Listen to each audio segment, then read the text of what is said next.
Traveler, Paimon. I finally found you.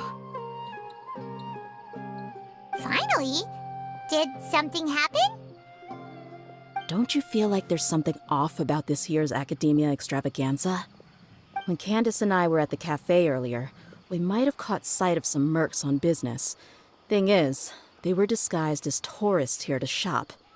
But no disguise can mask the stench of blood.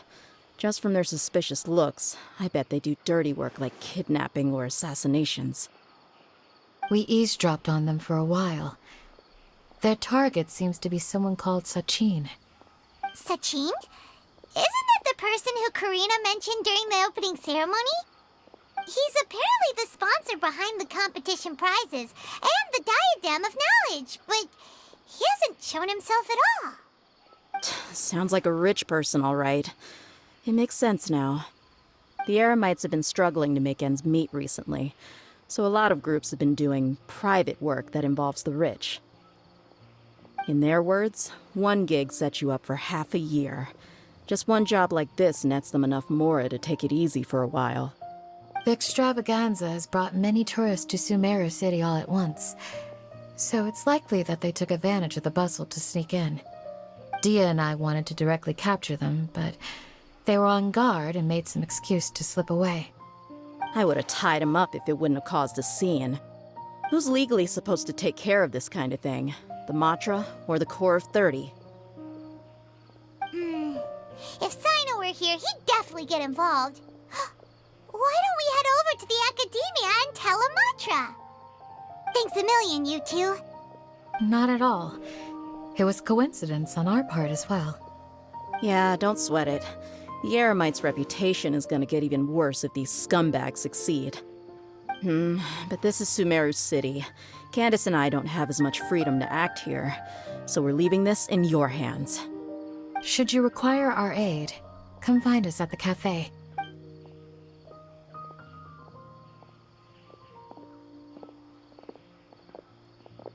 Paimon's noticed that something's bugging you. Is it the extravaganza? 'Cause Paimon's starting to think that there's more than meets the eye here, too. But thinking like this isn't doing anything.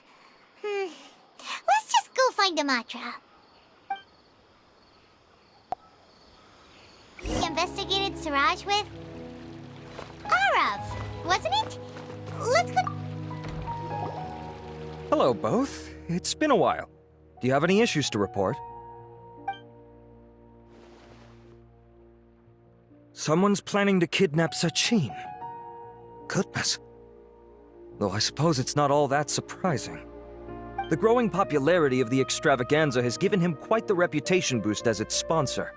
He's seen as one of these super rich types. Well, since he's got a target on his back now, shouldn't you send some people to protect him? To tell you the truth, we've thought about doing just that. However, Sachin apparently prefers to spend most of his time out doing field work, and hardly ever comes back to Sumeru City. No one has been able to contact him. Our only lead is something he once said. Each time the Inter-Darshan Championship is held, I will be watching from close by to choose a suitable person to inherit my estate. Assuming he remains committed to that promise, then he must be right here in the city somewhere. I suspect that the Eremites in question must have heard about that as well, and decided to come here and try their luck. So they shouldn't know where Sachin is either, right? I would assume not. Anyway, Mahamatra Saino is still on vacation, so I'll handle this. Don't you worry. A couple of kidnappers aren't gonna get very far in Sumeru City these days. I have my ways of forcing them out into the open. All of that said, if you're interested in Sachin's story, why don't you try tracking him down as well? The sooner we ascertain his whereabouts, the quicker we can act to ensure his safety. I mean, you could task all the Matra and the whole Core of 30 with someone's protection, but if the client doesn't show themselves, there's nothing we can do to help them. Fair point. Guess we should start searching for him too, but where should we start? None, I'm afraid. He's never committed any crimes or broken academic protocol, so we don't have a very detailed file on him. I've heard that Alhaitham has now stepped down from his post as acting Grand Sage and is back to being the scribe again. Maybe it's worth checking to see if he knows anything. Good idea! Okay, we'll head back to the extravaganza venue and see if we can find him.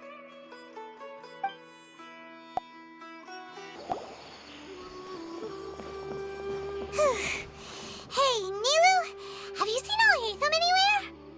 Alhaitham? Why, what is it? We're trying to track down someone and we need him to pull up some records for us.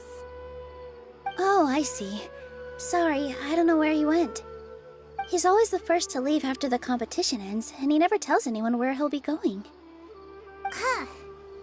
Yeah, actually, that sounds about right for him. Let me think.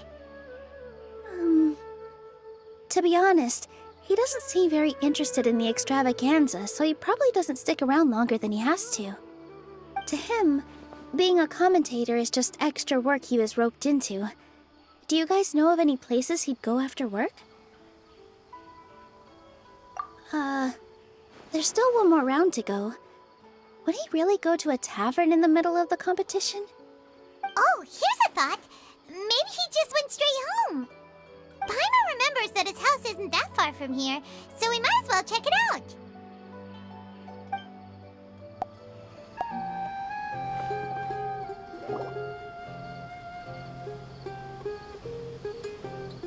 Let's try knocking.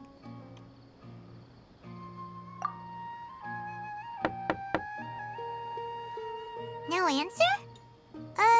Maybe no one's home. Hello? Alhaitham? Are you in? We need your help with something. Oh, it's you two? Oh, Kaveh, you're home. Come on in, I'll get the door for you.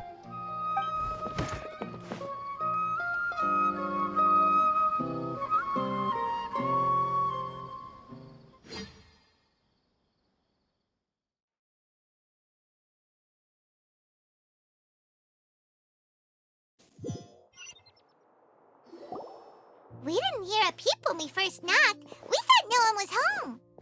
Well, I can't be too careful.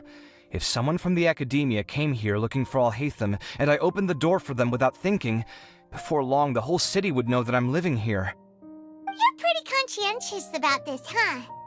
So, what happens if someone comes inside looking for him while you're at home? It's fine, as long as I stay in my own room.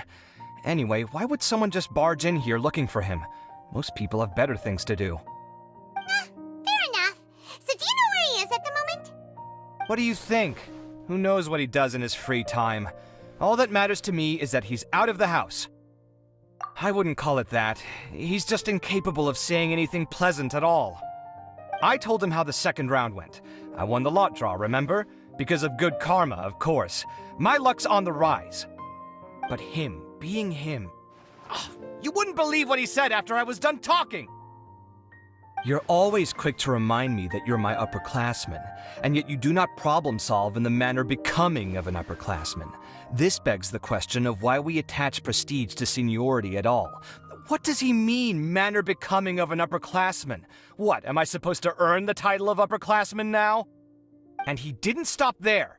He said, I'd encourage you to reflect on why you've ended up having to rely on luck every round. Frankly, it's incomprehensible to me how you've managed to make it to this age without acknowledging the proverbial elephant in the room of your life. Yeah, that does sound like something Alhaitham would say. I've had it with him. Every time I talk to him, it's the same way. He finds a way to infuriate me every single time. Anyway, the disdain is very much mutual between us, so I'll be moving out as soon as possible. I'm actually packing my things right now. He'll have to get used to doing his own cleaning and tidying from now on.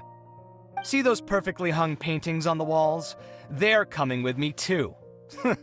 If his life wasn't utterly devoid of artistic sensibility already, it certainly will be after today. Wait, you're moving out already? But the competition isn't even over yet. How can you afford it? Well, obviously I can't just yet. I'm just packing early to get ahead of the game. I've got my new place picked out already. The moment I have my hands on the prize money, I'm going to buy it and move my things right in. It'll take me 3 days tops to move out of here for good. I now know what I have to do to achieve this goal. No matter what happens in the third round, I will win. I will emerge triumphant. You'll see. Well, we'll be rooting for you. But sure you'll be alright. In what way? Layla said that she thinks you'll get caught up in internal conflict. Meaning what exactly? Oh, don't tell me you think I have serious personality flaws too. Oh, we didn't say that. But think about it.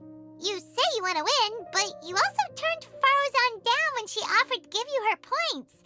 Plus, you took it upon yourself to help those desert foxes. Wait, what's so unusual about all that? I gave you my reasons. I would have felt guilty otherwise. Where's the conflict in that?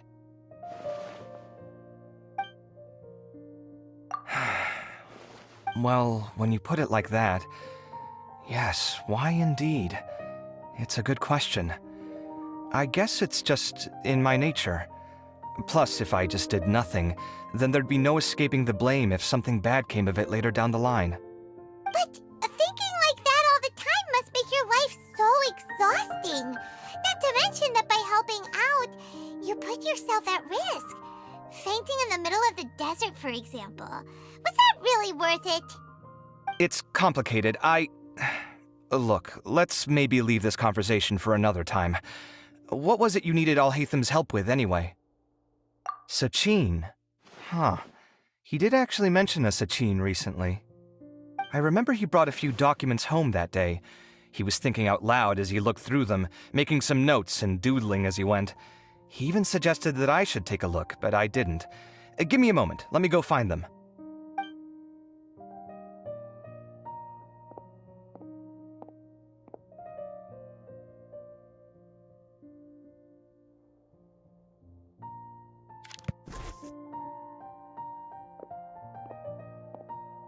Ah, this is the one.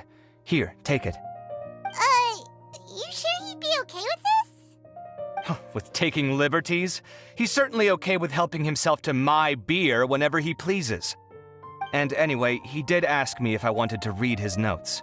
I didn't see the point at the time, so he just left them on the side. He doesn't leave documents lying around unless he's okay with other people reading them. It's fine, I promise. Cool, if you say so. Okay, let's see what he's got on Sachin.